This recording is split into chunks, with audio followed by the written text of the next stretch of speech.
Hello everyone, welcome to this video. आज हम देखने वाले हैं मेरी revision strategy to score 98.6% in class 12 CBSE board exam. तो चलिए स्टार्ट करते हैं। तो सबसे पहले अगर मैं बात करूं मेरी सब्जेक्ट वाइज स्ट्रैटेजी की, तो मैं आपको इस वीडियो में फिज़िक्स के लिए बताऊंगी, मैं केमिस्ट्री के लिए बताऊंगी और साथ साथ में मैं बायो के लिए भी बताऊंगी, ठीक है, और इंग्लिश के लिए भी बताऊंगी, टेंशन मत लेना। लेकिन उससे पहले अगर मैं स्टार्ट करूं, मैं आपको एक इम्पॉर्टेंट मैसेज देना चाहती हूँ। What is the important message? कि हमेशा आपको अब इस टाइम पे आपके पास स्कूल के एग्ज़ाम्स हो, कोई भी एग्ज़ाम्स हो, आपको पढ़ाई या फिर रिवाइज करना है फॉर द बोर्ड्स। अब इसका मतलब क्या है? ठीक है, आपके अभी स्कूल के एग्ज़ाम्स हो, ट्यूशन के एग्ज़ाम्स हो, कहीं भी आपके टेस्ट वगैरह हो, तो जब आप उसके लिए रिवाइज करोगे तो आप ऑटोमेटिकली आपको बोर्ड्स के लिए भी रिवाइज करना है। ये मैं बता रही हूँ। मतलब आप लॉन्ग टर्म के लिए पढ़ोगे, ना कि शॉर्ट टर्म के लिए बस पास हो जाओ। नहीं, ऐसा नहीं करना है आपको। आपको क्या करना है, जब भी आप पढ़ने बैठो तो ये मेंटालिटी रखो कि अभी मैं इस एग्ज़ाम के लिए तो पढ़ रहा हूँ, लेकिन यही पढ़ाई मुझे बोर्ड्स में भी करनी है। तो अगर आप पहले से रिविजन करोगे और बार बार करोगे तो अच्छे से आपको याद हो जाएगा सब कुछ। यानी कि मेंटालिटी ये रखनी है, we have to revise and study for boards. ठीक है। अब एक और चीज़ जो बच्चे करते हैं, बस पास हो जाओ।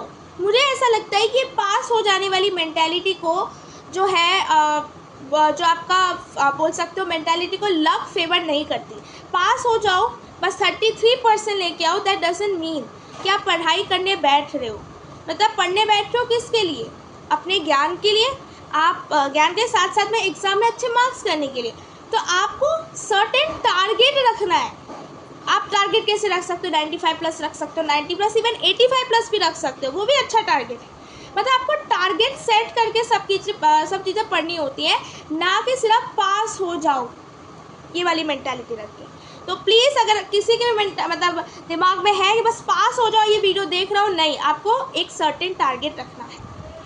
अब स्टार्ट करते हैं with the subject wise strategy. तो सबसे पहले मैं स्टार्ट करती हूँ विद फिज़िक्स। ठीक है। अब फिज़िक्स में कैसे करना है, सबसे पहले मैं अपना एग्जांपल देती हूँ, फिर मैं आपको जो है यहाँ पे देख के बोलूँगी कैसे करना है। देखो, मेरा एक चैप्टर ख़त्म हो जाता था और स्कूल के एग्ज़ाम्स होते थे। तो स्कूल के एग्ज़ाम जैसे मैं मंडे को है तो सैटरडे को छुट्टी है, लेट्स सपोज, तो संडे को भी छुट्टी है। तो मुझे जब चैप्टर रिवाइज करना था तो सबसे पहले मैं नोट्स उठाती थी, स्कूल के नोट्स हो या फिर लेक्चर के नोट्स हो। लेक्चर के नोट्स बने नहीं होते थे तो स्कूल के नोट्स से मैं पूरा जो है थ्योरी वगैरह फॉर्मूला रिवाइज करती थी। फिर एक बार मैं एनसीईआरटी ओपन कर लेती थी। अब मेरे पास जिस समय पे मतलब जिस एग्ज़ाम से पहले 2 या 3 दिन की छुट्टी थी, तो उस एग्ज़ाम से पहले मैं एनसीईआरटी की रीडिंग भी लगा लेती थी फिज़िक्स के लिए, और जिसमें 1 दिन की छुट्टी होती थी तो एनसीईआरटी के जो इंपॉर्टेंट लाइन्स है वो पढ़ लेती थी। फिर मैं सारे फॉर्मूलेस को रिवाइज करके एक पेपर में लिख के फिर मैं न्यूमेरिकल्स करती थी। न्यूमेरिकल्स में प्रीवियस क्वेश्चन मैंने कुछ ऐसे गोल गोल से मार्किंग कर रखा था जो इम्पोर्टेंट था, नहीं तो मैं लेटेस्ट वाले करती, यानी 2024 का 23 का। ठीक है। अब उसके बाद मैं एनसीईआरटी के क्वेश्चंस भी करती थी साथ साथ में। दैट्स ऑल, ये मेरा रिवीजन टेक्निक था और वही मैंने यहाँ पे भी लिखा है। ठीक है। तो सबसे पहले आपको अपने नोट्स को रिवाइज करना है, वो स्कूल के नोट्स हो, लेक्चर के नोट्स हो, ये आपकी मर्ज़ी है। और आपको फॉर्मूला को रिवाइज करना है। जब आप फॉर्मूला आपका रिवीजन हो जाता है तब आपको जो है एक ऐसी शीट लेनी है प्लेन, ऊपर लिखना है चैप्टर का नाम और सारे फॉर्मूलेस एक साथ, मतलब एक फॉर्मूला शीट ही बनानी है अपनी उस टाइम पे। और जब आप लिखने बैठ रहे हो बिना देखे, तब आपको पता चल जाएगा कि आपको क्या आता है, आपको क्या फॉर्मूला पता है और नहीं पता। और जो नहीं पता तभी तुरंत जाके आपको ये करना है। ठीक है, फॉर्मूला को याद करना है, राइट। उसके बाद आपको एनसीईआरटी की लाइन्स जो है वो रिवाइज करनी है। आप ध्यान से सुनना। देखो, हो सकता है आपके एग्ज़ाम से पहले बहुत दिन की छुट्टी हो, तब आपको पूरी एनसीईआरटी पढ़नी है। लेकिन हो सकता है बहुत कम टाइम हो तो आपको इम्पॉर्टेंट लाइन्स एनसीईआरटी की पढ़नी है। अब इम्पॉर्टेंट लाइन कैसे? देखो, जब भी आप पहली टाइम एनसीईआरटी पढ़ते हो तो मेरा ये सजेशन मैं अभी दे रही हूँ, अगर आपने नहीं पढ़ा है तो अभी कर लो, कि एनसीईआरटी पढ़ते वक्त जो आपको इम्पॉर्टेंट लगे उसे या तो हाईलाइटर या तो पेन से अंडरलाइन कर देना, और वही आपको रिवाइज करना है ड्यूरिंग या फिर बिफोर योर एग्जाम्स, राइट। ठीक है। और केमिस्ट्री का भी मैं सेम ही बताऊंगी। केमिस्ट्री के जो इंपॉर्टेंट लाइंस एनसीईआरटी के फिजिकल केमिस्ट्री के, वो मैं आपको पीडीएफ प्रोवाइड कर दूँगा। फिजिक्स का मैंने नहीं बनाया था, तो फिजिक्स में मेरी बुक में अंडरलाइन थी। ठीक है। अगर कुछ अलग वीडियो बनाओ तो मैं बना दूंगी आपके लिए कि मैंने एनसीईआरटी के कौन कौन से लाइन को अंडरलाइन किया था। ठीक है, तो आपका ये पूरा थ्योरी रिवाइज हो जाएगा। देखो यहाँ पे एक मिनट, ये पूरा आपका थ्योरी रिवाइज हो जाएगा इसमें से, समझ में आ गया? यानी आपने नोट्स रिवाइज किए, फॉर्मूला और इम्पोर्टेंट एनसीईआरटी की लाइंस। अब आपका थ्योरी रिवीजन हो गया। अब डेरिवेशन की बारी। अब दो बच्चे होते हैं जिनको डेरिवेशन पता होता है, बस उन्हें रिवीजन चाहिए, और जिन्हें कुछ नहीं पता यानी आता ही नहीं है। तो जिनको आता नहीं है उन्हें क्या करना है, डेरिवेशन को स्टडी करना है केयरफुली। स्टडी का मतलब सिर्फ पढ़ना नहीं, समझना है। 2-3 बार समझो कि पहले ऐसा था, फिर ऐसा हुआ, फिर ऐसा हुआ, इस तरीके से आपको समझना है। ठीक है, जैसे कि आप सबसे पहले लिखोगे Q = CV होता है। ठीक है, फिर C क्या है, कैपेसिटेंस। Q के वैल्यू में हम क्या लिख सकते हैं, V में क्या लिख सकते हैं, फिर कैसे डेरिवेशन करना है। इस प्रकार से स्टेप बाय स्टेप आपको समझना है। ठीक है, पहले हम इलेक्ट्रिक फील्ड लिखेंगे, फिर ये लिखेंगे, मतलब आपको समझना है डेरिवेशन, याद नहीं करना। अगर याद करोगे तो बीच में एक स्टेप भूल जाओगे, उसके नंबर कट जाएंगे आपके। ऐसा नहीं करना है, आपको याद नहीं करना है, आपको समझना है चीज़ों को। ठीक है, उसके बाद 2-3 बार आपको समझना है। आप एक बार समझोगे फिर आपको याद नहीं होगा, फिर आप दोबारा समझोगे, तो इससे बेटर है 2-3 बार समझो, फिर बिना देख के लिखने की कोशिश करो। अगर कोई प्रॉब्लम हो रहा है आप फिर से समझो। अगर आपको डेरिवेशन ही समझ में नहीं आ रही, तब आपको जो है अपने टीचर से पूछना है, या फिर यूट्यूब तो है ही आपके लिए हेल्प करने वाला हमेशा, है ना। उसके बाद आपका आता है जिनको डेरिवेशन पता है, बस रिवीजन चाहिए, कुछ नहीं करना। आपने जब अपनी थ्योरी रिवाइज करी थी उसके साथ साथ बस डेरिवेशन को रीड कर लेना है और बिना देख के लिख लेना है। जिनको आता है डेरिवेशन, तो मैंने 2 स्टेप्स बताए, दोनों टाइप के स्टूडेंट्स के लिए, जिनको आता है जिनको नहीं आता। ठीक है, और डेरिवेशंस अगर मैं बोलूँ, मेरे पेपर में 1 से 2 डेरिवेशंस आए थे, 2 आए थे। एक मेरा आया था सेल्फ इंडक्टेंस का, एक आया था AC जनरेटर का।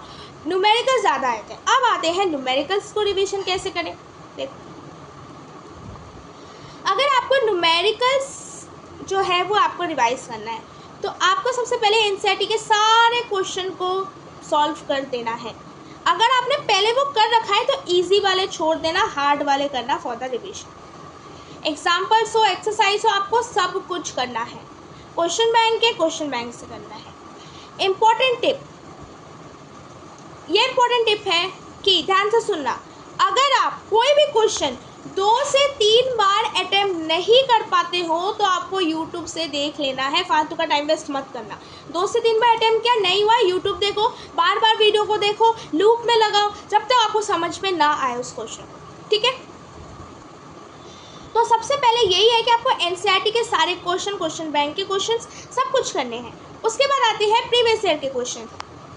अब इसमें भी 2 कैटेगरी के बच्चे आते हैं, अभी तक जिन्होंने PYQ सॉल्व कर लिया उस चैप्टर का, और जिन्होंने नहीं किया है। तो जिन्होंने करा है उनको लेटेस्ट के करना है, जैसे मैं करती थी 2023 से 25 तक, मैं 23-24 करती थी, आपको 23-24-25 करना है, 26 के लिए वोट दे रहे हो।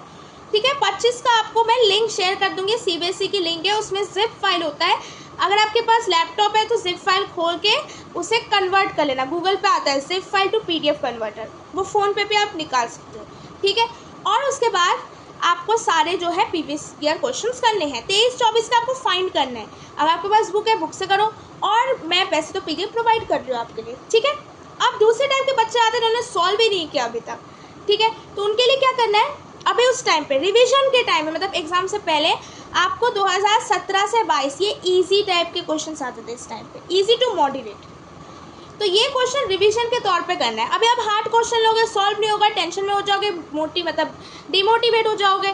तो इससे बेटर है आप 2017 से 22 वाले क्वेश्चंस करो, फिर एग्ज़ाम खत्म होने के बाद आपको 23-24-25 के मतलब हार्ड वाले करने हैं, और हार्ड वाले ज़रूर करने, भूल मत जाना। फिर जब 26 में कोई हार्ड क्वेश्चन आ जाए तब बोलोगे ये कैसे आ गया, CBSE तो अचानक हार्ड क्वेश्चन दे दिया, हमारा क्या होगा, ऐसे मत मतलब रोने लग जाना। आपको हमेशा हार्ड के लिए प्रिपेयर करना है, कभी इजी के लिए प्रिपेयर नहीं करना कि पेपर इजी आ रहा है उसके लिए प्रिपेयर करते नहीं, हार्ड के लिए प्रिपेयर करना है। और जितना पॉसिबल हो आपको हार्ड क्वेश्चन सॉल्व करके जाना है। समझ में नहीं आ रहा 2-3 बार करो, याद नहीं हो रहा, हाँ ये भी प्रॉब्लम आती है कि क्वेश्चन के आंसर्स याद नहीं होते, तो कैसे स्टार्ट करें, वो मुझसे भी होता था फिजिक्स में।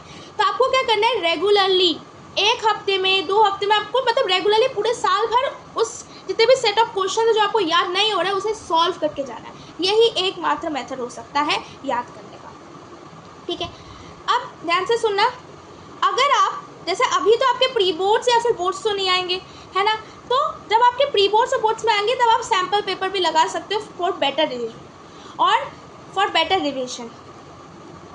सैम्पल पेपर से क्या होगा, जब आप सॉल्व करने बैठते हो तब आपको पता चलता है कि ये क्वेश्चन नहीं आ रहा है, ये क्वेश्चन आ रहा है। जो आपको क्वेश्चन नहीं आ रहा है वो चैप्टर उठा के तुरंत रिवाइज करो, ये मेथड हो सकता है। और अभी जब आपका बोर्ड्स प्री बोर्ड्स के लिए प्रिपेयर नहीं कर रहे हो तो आपको खुद टेस्ट लेना है। टेस्ट का मतलब क्या है कि आपको क्या समझ में आया, आपको नहीं समझ में आया, 2 लिस्ट बनानी है।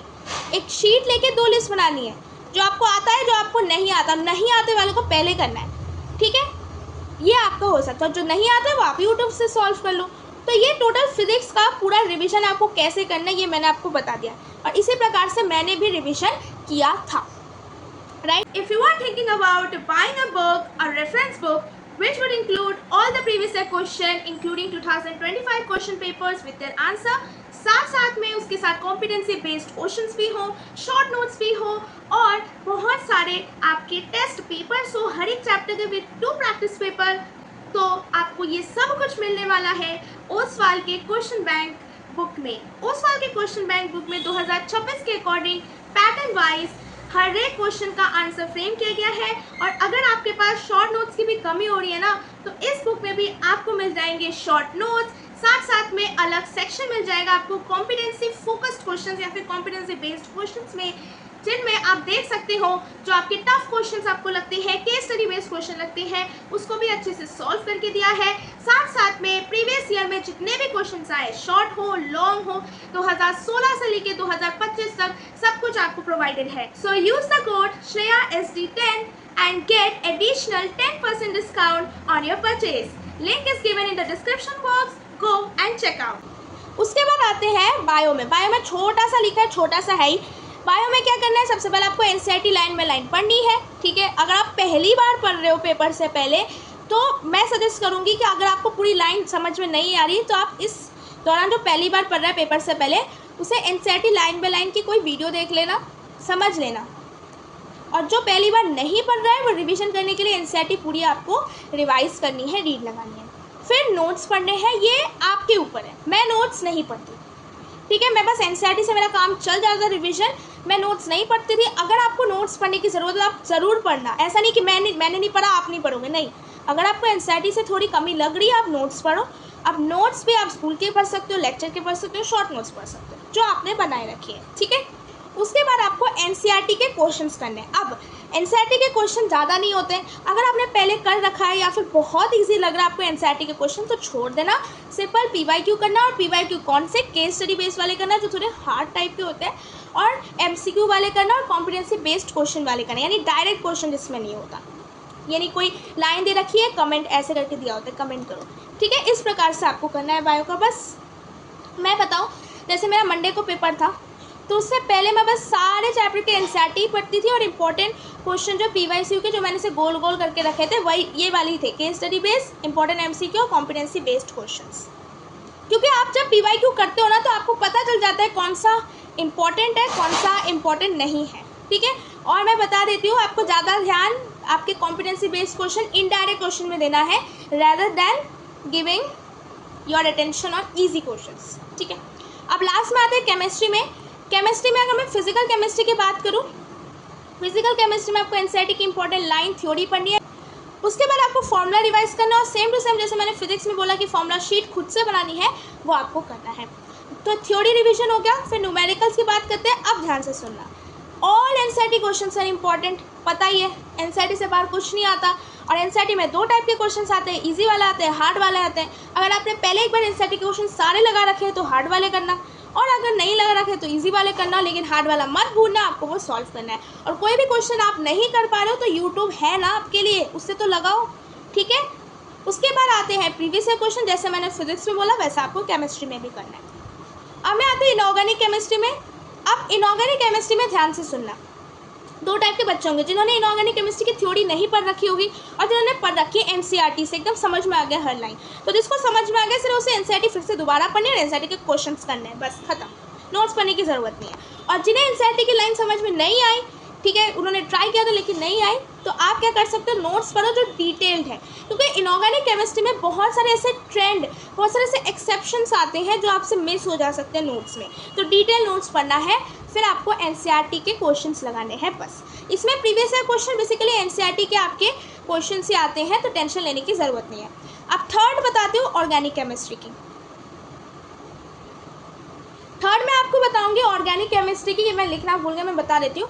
ऑर्गेनिक केमिस्ट्री में क्या करना है, सबसे पहले, अब इसमें भी दो टाइप के बच्चे होंगे, जिन्होंने एनसीईआरटी पढ़ रखी है और जिन्होंने एनसीईआरटी नहीं पढ़ रखी है। तो जिन्होंने नहीं पढ़ रखी है उन्हें बता देती हूँ क्या करना है। उनके पास शॉर्ट नोट्स होगा, ज़रूर नोट्स बना के रखे होंगे। शॉर्ट नोट्स में ईच एंड एवरीथिंग रिवाइज करना है, ठीक है।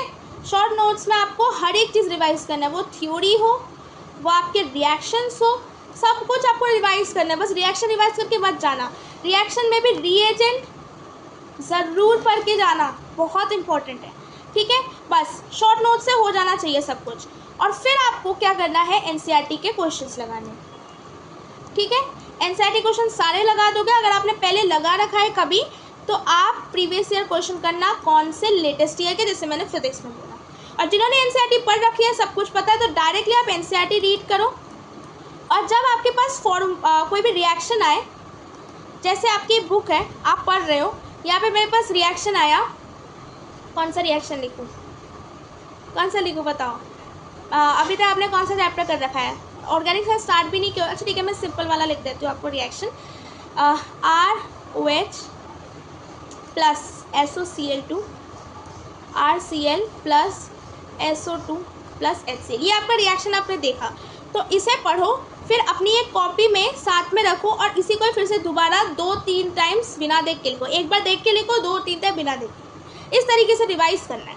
फिर आपने एनसीईआरटी की थ्योरी पढ़ी और थ्योरी पढ़ने के बाद फिर से मेरे पास एक रिएक्शन आया, फिर इसी प्रकार से आपको लिखना है, ठीक है। तो जो जिन्होंने एनसीईआरटी पढ़ी है उनको इस टाइप से जो है रिवीजन करना है, और यही अच्छा मेथड होता है, ठीक है। और रिवीजन का एक और टेक्निक है, ये अलग है, मतलब ये सबके लिए अप्लाई होता है, कि आप खुद को पढ़ा सकते हो। टीचिंग मेथड जो रहते हैं इसे फेमैन टेक्निक कहते हैं, और मैंने ये बहुत बार यूज़ किया है। टीचिंग टेक्निक खुद को पढ़ाना, मतलब आप जैसे एनसीईआरटी पढ़ रही हो लाइन बाय लाइन, तो खुद को समझा रहे हो कि ये ऐसे होता है, फिर ये ऐसे होता है, फिर ऐसे होता है, ठीक है। तो मैंने आपको फिजिक्स, केमिस्ट्री, बायो की बता दी। अब मैं आपको थोड़ी इंग्लिश की बता देती हूँ, इंग्लिश में कैसे रिवाइज करना है। और मुझे लगता है सब एग्जाम से पहले ही रिवाइज करते हैं। तो इंग्लिश में क्या करना है, आपको एनसीईआरटी पूरी रीडिंग लगानी है, एनसीईआरटी के क्वेश्चंस करने हैं, जो जितने भी क्वेश्चंस हैं आपके इंटेक्स क्वेश्चन है, बैक एक्सरसाइज के क्वेश्चंस हैं, और जो लॉन्ग क्वेश्चंस होते हैं, जो कॉम्पिटेंसी बेस्ड वाले होते हैं, वो करने हैं, ठीक है। और उसके साथ साथ अगर राइटिंग की प्रैक्टिस करनी है, तो राइटिंग में आपको फॉर्मेट और 1 या 2 एग्जाम्पल्स पढ़ के जाना है, अगर पास टाइम नहीं है लिखने का। तो ये था आपका इंग्लिश का रिवीजन, फिजिक्स का, केमिस्ट्री का, बायो का बता दिया है। अगर आपको ये वीडियो पसंद आए तो please like this video, share with your friends and subscribe to my channel. और जिन्होंने सब्सक्राइब कर रखा है तो उन्हें बहुत सारा thank you. So thank you everyone for watching this video.